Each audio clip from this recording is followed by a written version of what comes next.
Cold, distant from everything and everyone. A feeling of loneliness that embraces and squeezes the body. A feeling of emptiness and a disturbing silence. This is the restorative place. Chapter 2. The well. Maybe you don't want to accept it, but in order not to accept it, you first have to live it. You have to understand it in order to understand yourself, and only then you decide if you want to continue accepting it or not, without any difficulty. And when you accept it without difficulty, or you decide not to accept it anymore and you want to leave, is when you have learned enough of yourself, of your capacities, and will be healed both to see it as a place that does not affect you, and that it was necessary. Two things that I knew, and that you also must have known very well being at the bottom of the well, and that today have helped me a lot, were solitude and silence. That's right. Loneliness and silence. Two sides of the same coin that I learned to accept, dominate, and use in my daily life. And I have it as an amulet for some occasions. Loneliness that embraces and leaves a dreadful sensation in the body.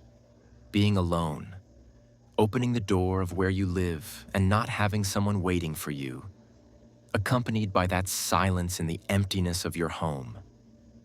Only those who have lived through something like this know what the real sensation is.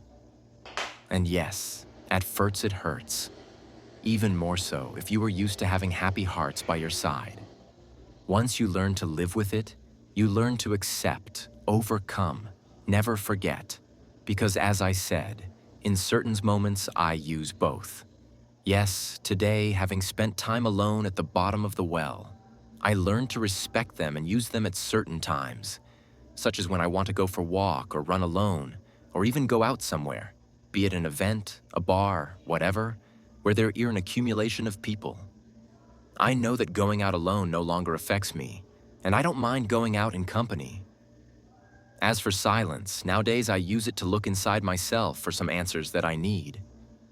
And that when I was at the bottom of the well, the answers came when I learned to accept and respect silence. I have not yet learned to meditate, as my mind is a tornado of ideas and thoughts. But I try when I'm alone to be silent and try to concentrate on my breathing and the pangs of my heart. Anyway, as I said in the previous chapter, do not be in a hurry to get out of the bottom of the well. Learn in it to know yourself and to use the tools that are in it.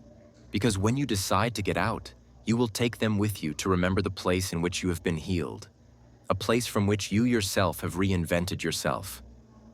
And don't worry, nothing of you will be left behind. Are you already feeling the desire to leave? Then get ready for the next chapter. You will soon begin your preparation. But first, you will have to make a pact with yourself.